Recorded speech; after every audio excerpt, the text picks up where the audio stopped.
అల్టిమేట్గా ఎవరు ఉండరు. ఎలక్షన్ అయిన తర్వాత రాజ్యసభ కూడా ఖాళీ అయిపోతుంది, ఎవరో ఒకళ్ళిద్దరి కన్నా ఉండరు అని నేను ఎప్పుడో 6 నెలల క్రితం ఎప్పుడైతే జగన్మోహన్ రెడ్డి ఓడిపోవడం జరిగిందో 6-7 నెలల క్రితం అప్పుడే చెప్పా, లోక్సభే కాదు రాజ్యసభ కూడా ఖాళీ అయిపోతుందని.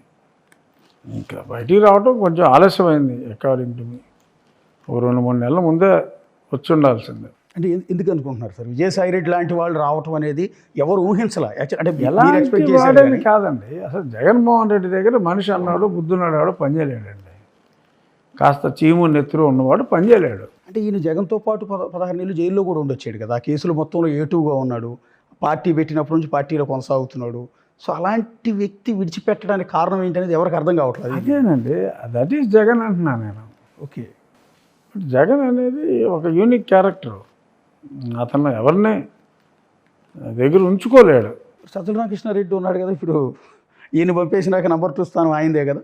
నంబర్ 2 స్థానానికి వెళ్తే బయటికి పోవడానికి దగ్గర పడ్డట్టు. ఇప్పుడు 4 years బ్యాక్ చెప్పాను నేను, చరిత్ర తిరిగేస్తే ఎవరైతే ఎవరి దగ్గర నెంబర్ 2గా ఉన్నారో ఆ స్థానం అనేది చాలా రిస్క్.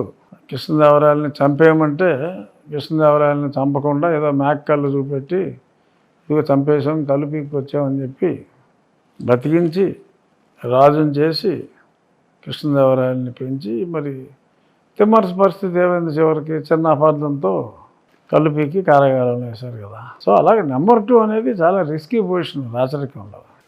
ఎప్పుడు ఏమైపోతారో తెలియదు.